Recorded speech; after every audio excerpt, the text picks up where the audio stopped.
بسم اللہ الرحمن الرحیم۔ فرمان مصطفیٰ صلی اللہ تعالی علیہ وآلہ وسلم، بے شک بروز قیامت لوگوں میں زیادہ قریب ترین وہ ہوگا جس نے رحمت بدوشی پڑھے صلی اللہ حبیب صلی اللہ علیہ محمد سلام میں پہل کرنا سنتے ہیں ہمارا راشد عطانی نیو فتویٰ لے کر پیش خدمت۔ یہ ماہنامہ فیضان مدینہ ہے، مارچ کا 2021 کا۔ یہ ایک اہم فتویٰ سنتے ہیں، قرض کا اہم فتویٰ۔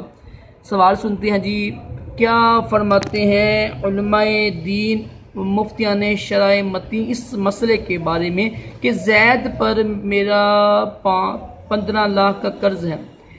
زید نے بکر سے میری بات کروا دی کہ مجھے قرضے کی رقم بکر ادا کرے گا، اور بکر نے اسے قبول کر لیا۔ بکر اب تک قرض کی آدھی رقم مجھے دے چکا ہے، اور باقی کے متعلق کہتا ہے کہ میرے پاس فی الحال رقم کی گنجائش نہیں ہے، جب ہوگی تب ادا کروں گا۔ یہ معاہدہ کیے ہوئے تقریباً 5 سال ہو چکے ہیں، تو کیا میں اپنی بقایا رقم کا مطالبہ زید سے کر سکتا ہوں؟ بسم اللہ الرحمن الرحیم۔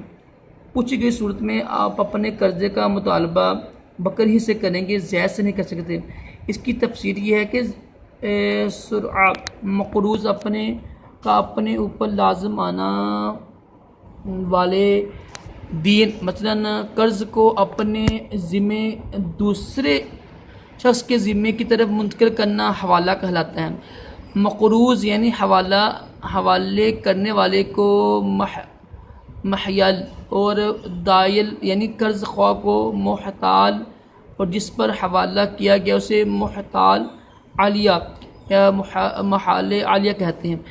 جب مقروض اپنے قرض کا دوسرے شخص پر حوالہ کر دے اور قرض خواہ اسے قبول کر لے تو مقروض یعنی بری ہو جاتا ہے۔